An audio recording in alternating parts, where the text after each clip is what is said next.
Yeah, so we're doing another custom Funko Pop. So subscribe to Pookhausen or be cursed!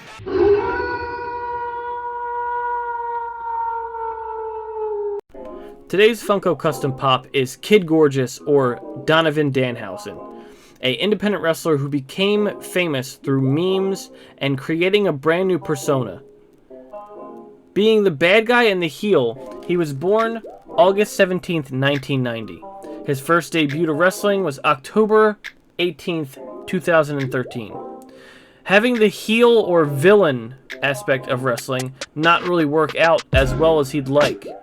He was being fed up with the way that he was getting over as far as a independent wrestler. So he decided to drop the Donovan and just become Danhausen, wearing face paint and becoming almost a completely different identity by making comedy out of his character and the many references and influences he had, such as Simpsons and Conan O'Brien.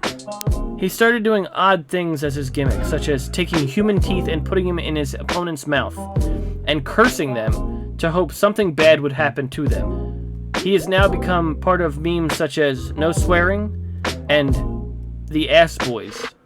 He has risen in popularity to the point of being on TV now and signed with AEW. So first we start off with the boiling water to get the parts separated. It's easier to get the vinyl to get soft, and go ahead and drop that in, and it's hot, okay. So yeah, we use They Live for the head. As you can see, the head is kind of freaky looking. But so we use that to give him a little nice bath, make sure he obeys and just kind of get drowned a little bit. And yeah, just pretty much get the plastic or the vinyl soft enough to pull apart. Just makes it a lot easier. And if you see my other videos, it's like this too, where I just do that. It's just a lot easier. Unless it's a bobblehead, then you can just kind of twist them off. So next we have the body, which would be a weird setup, but it's a Loki, but it's not a normal Loki. It's a luchador Loki. They had a series of them. I don't know why, but anyway, it works because of the cape. That's why we're using this one at least. So that's the body for that. Once we get those separated, we have them, the cape, the body. As you can see, it works kind of well with the torso and the outfit. And then the cape, which we're going to paint, and then the hands. And then also the head, of course, that we separated earlier. So I started with the eyes. From there, I worked my way to the cape. I just figured I'd go with the white, because with the eyes being white, around his eyes would be black. And since the eyes are black around the eyes, it'd just be kind of, I guess, easier to pop. I mean, the black eyes over the black would be weird. So I just decided to do white, or, I could have did red or something. But I just decided to go white because it's just simple. I didn't want to do too much or make it seem like he had demon eyes. But we went with white for that. The next part after that was the cape. It's going to be on the outside black and then the inside red. I wanted to use metallic paint because I thought it'd be more flashier for like a cape. As far as the black and the red, I think I did the red on the inside as well. It came out pretty nice. I mean, it looks nice to me. I also tried to work on getting the back of his head, because the back of his head is more of like a light brown, but he has paint still up on his forehead. So I figured I'd just paint the whole head brown and then worry about what I was going to do black once it's all been painted and done. And I think I added another coat onto it, more of a darker brown, so it looked more realistic, because that looked like yellowish brown. After that, I had to finish the inside of the cape, because you can't paint both sides, of course, at the same time. But that one came out really well because I liked how shiny it looked as far as the cape. And pretty much the cape, I think the cape is probably my favorite part about it. It came out really well. I tried to do a lot of stuff, little details here and there. There was originally going to be an idea for a tooth jar. If you don't know, Danhausen carries around a jar of teeth. He puts a jar of teeth puts the teeth into the opponent's mouth and tries to disorient them with the teeth in their mouth, which doesn't make any sense, but it's Danhausen, After that, we got started on the body, trying to paint the belt and whatnot. Pretty much just getting the outfit, I think the knee pads as well. Just getting the color in on the outfit. I tried to just do black scheme with the red details. It was pretty simple. That was probably the easiest part about the outfit. Went to the knee pads, colored the green part you see there black. It's just kind of not a particular. Then I started working on the modeling clay for the mask. So what I did was I used modeling clay for the mask instead of going in and doing like a face paint on his face, which is a unique idea, but I figured why not. From then I went on to trying to just paint the outline of it. I wanted to get the mask right because it was going to be the main focal point of how you knew it was Danhausen. For that, I just tried to do the outlines and start from there, work my way across. But started with the black paint and kind of just make the design close to perfect to his face paint. The black was going to be really important for just making sure it's the focal point of the main outline of the mask, I guess. It came out pretty well. This is the head that I had. I did it a darker color, of course. There's the outfit for the whole thing. And then there was the mask, me finishing up the little details for the red, which I realized at first I put metallic red on when I went into regular red, but, you know, it still works. The little touches here and there worked. I eventually cleaned it up a little bit more when I went in and kind of touched it up. This was probably maybe a couple days before the event, and I really need to get it done. You know, it's just little stuff here and there, just kind of making sure the lines were pretty nice. That's the thing with hand painting I have an issue with, is that a lot of times I have a shaky hand, and the lines aren't perfect. But, you know, it came out pretty well, and I ended up making more work for myself when I decided to, surprise, make the whole mask and the eyes glow in the dark. So not only is he Danhausen, but he's also Glowhausen. I don't know why I do this to myself. I figured a nice little detail to add to it. I just thought it would be cool, you know? It's just a cool detail to have. I always like to make things glow within reason. I know right now Funko does a lot of blacklights stuff, and I just feel like that's overdone. And we get to the part that I think I had the most time, or most hard time with, which was the fucking tattoos. I'm sorry. But the tattoos were like the worst.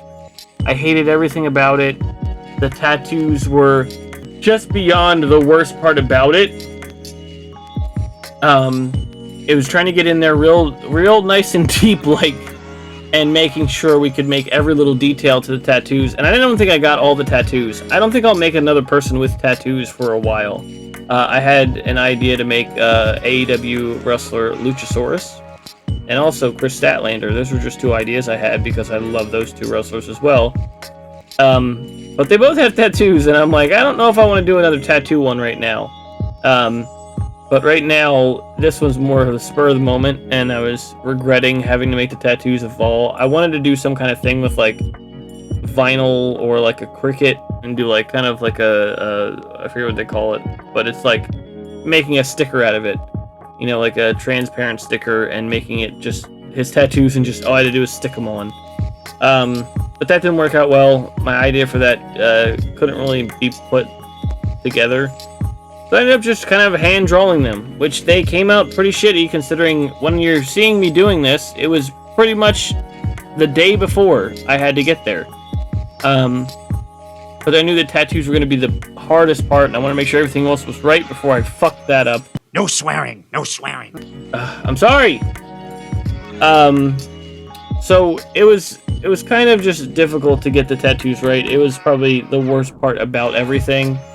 But I eventually got them colored, and they looked pretty nice. I wouldn't say they were great. It was very, very touch and go there for a second. So this is when it all comes together. We put the cape back on, we put the arms back on, we kind of got everything put back together the right way. I remember the tattoos not looking perfect, but I just went with it. I kind of cleaned them up afterwards. But we want to put the body back on and kind of put it all together so it looked nice. For the most part, I think it came out pretty well. You had to glue it back together and, of course, put the head back on. I think the stance and the pose for him is kind of perfect. Once the head was on, we had to do what I do is a clear coat so that way the paint doesn't feel rough. The one big problem I had was that he was very top heavy because of the modeling clay. So we'll go to do the clear coat. Outside, of course, because that shit smells and gives me a headache. But for the most part, it came out pretty well. I'm Brandon Cutler right now, just doing the cool spray. Just hosing him down. Just making him chill. Yeah, I feel like this went really well. And this was maybe the morning before we were gonna go. I had to get ready in 2 hours, and I just wanted to finish. Once I did the clear coat, it was time to head to Pandoras Box Toys and Collectibles in New Jersey to just have a fun time. And that's what me and Kibbles did.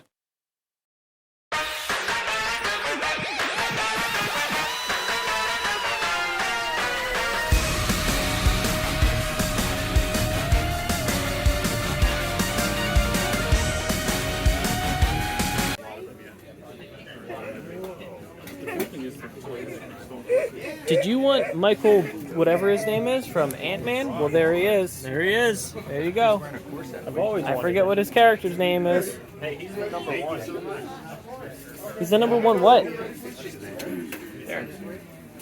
Oh, snap. Well, that's not the cool one. That one. I like that. Miss Elizabeth. I'm kind of tempted to get this because it is Paul Bear. Yes. You gonna get it? Definitely Right here, look. for the Undertaker. That is... I don't think that looks like Dustin Rhodes at all. That looks like a man doing blackface.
Finished the Danhausen, signed by him.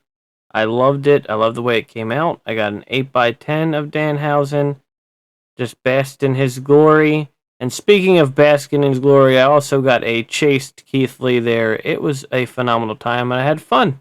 Thanks to Kibbles for letting me know about this. And who knows, maybe the next pop I make in wrestling will be an Excalibur reading the paper. Who knows? Never mind. Forget it. You know what? Forget it. It's not going to work. So one thing I've noticed when I've done these videos, and I wanted to do this real quick because, and I will do this from now on when I do Funko Customs, I do not make these for other people. I make them mostly for me, or if I'm giving them to somebody, as example as Bones or Marble, I don't make them for other people or try to do it as a commission, but I do have someone who would, and he's down at the bottom right here. I'll put a link in the description. You can check him out. His name is Brian. He does a fantastic job and does them as commissions. I don't know if he's doing commissions right now, but check him out on Etsy, and he'll be on there in the description below. So check him out. He does stuff for other people. I kind of just make these for fun, and I appreciate you guys watching. Make sure to check Brian out. And love that Danhausen. Jack Skellington, but make it look like something that Bones had created already. I really enjoyed making this because it's something I've seen plenty of times, yet this time I was making it myself. It's weird. It's like something that when you make another custom, if I made another custom